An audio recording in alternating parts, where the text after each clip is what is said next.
Pulavinaka, and a very good morning to all of you. We gather today at a very crucial point in the Pacific ACP's trade and development agenda.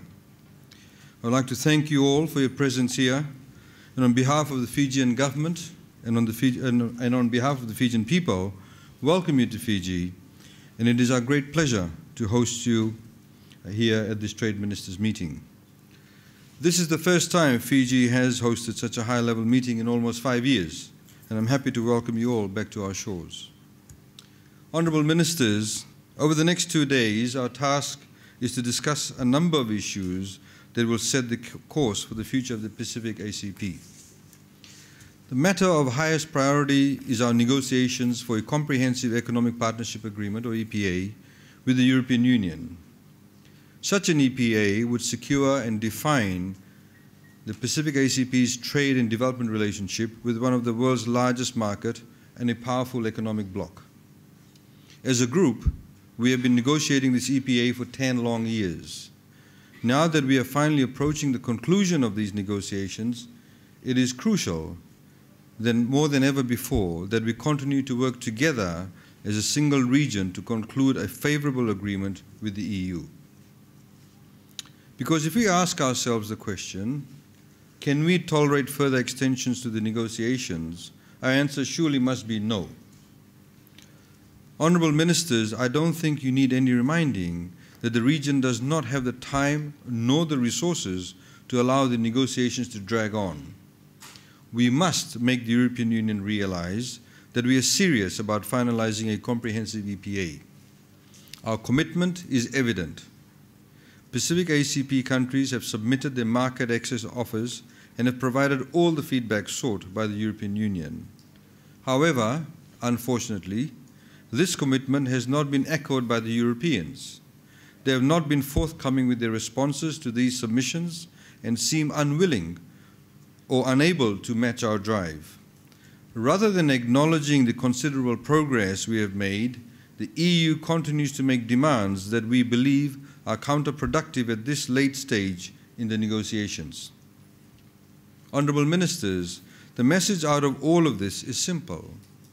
It is up to us to achieve the outcome we want. We must rely on our work, our effort, and our collective and collaborative vision to negotiate a favourable EPA.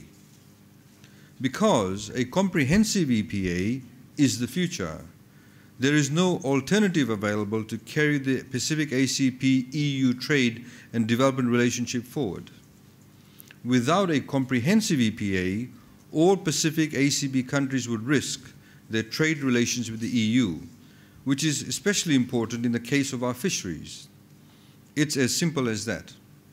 Rather than leveraging our collective power as a region to negotiate our terms, our respective countries would be forced to accept trade agreements that could be altered or revoked unilaterally by the EU. Our countries would also risk losing their development cooperation relations with the EU, which are provided for under the Cotonou Agreement that expires in 2020. Financial and technical aid from the world's largest economic bloc is too important for our development in the region to leave it to chance and uncertainty after this date. Since the European Union has agreed to include development cooperation in the EPA, it should be at the very core of the agreement. In other words, the agreement shouldn't be about trade alone.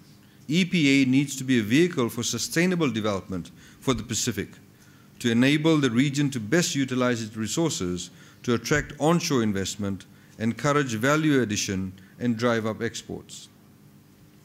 There is another important point that we must also consider.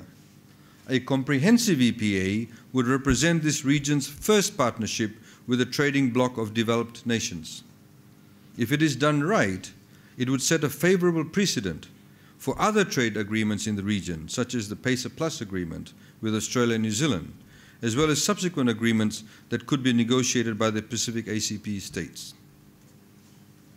Ladies and gentlemen, honourable ministers, This leads me to another issue for discussion during our deliberations. Closely related to the need to include development cooperation provisions in the EPA, we need to play a larger role in the way development aid flows into our region. We need to work together with our development partners to identify our needs and ensure that the available resources are prioritized accordingly.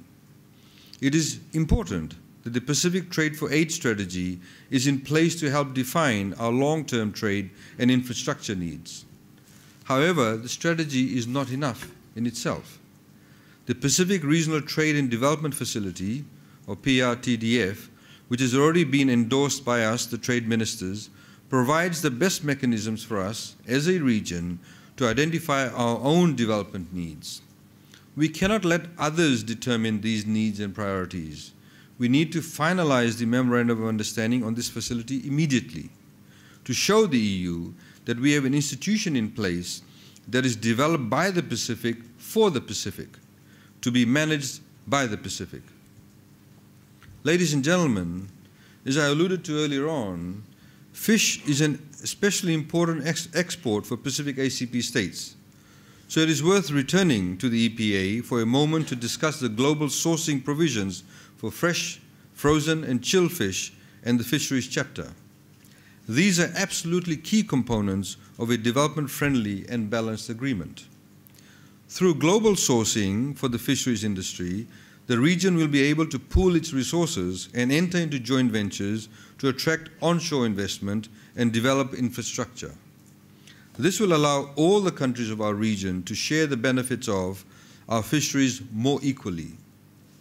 It is not acceptable, therefore, for the EU to try to tie global sourcing for fresh, frozen, and chilled fish, as well as global sourcing for processed and cooked fish, which is already granted under the interim EPA, to gain access to our fisheries resources. The development benefits of global sourcing are obvious, and therefore global sourcing for these products should be extended to the comprehensive EPA without restriction. The EU needs to recognize the fact that each Pacific country has sovereign rights over territorial and archipelagic waters, and that we will not allow the EPA to be used to undermine these rights in any way. The Pacific ACP states know how important it is to conserve and manage our valuable natural resources. As a region, we understand that a prosperous future depends upon us being responsible with the resources we are blessed with today, so that they can continue to support our peoples for future generations to come. Our national, sub-regional, and regional conservation policies are as good, or if not better, than international measures and should not be undermined in the EPA. Fellow ministers, during our discussions, I urge you to once again to focus on achieving the goals we have set for ourselves.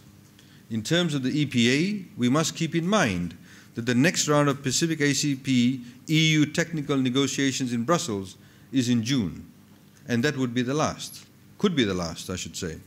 By that time, our officials need to be fully prepared to explore negotiation options following our guidance in order to progress and finalize a favorable EPA. I also note that over the course of the next 2 days, there will be discussions on the outcomes of the trade officials meeting held earlier this week, which included, apart from the EPA negotiations with the EU, a number of trade-related issues such as intra-PACP trade and the development of trade relations with China and the United States. Ladies and gentlemen, with those few words, Honourable Deputy Prime Minister, Honourable Ministers, the Secretary General, ladies and gentlemen, I wish you all the very best in your deliberations. I also welcome you once again to Fiji and urge you to take some time out and enjoy our well-renowned Fijian hospitality. Vinaka, thank you.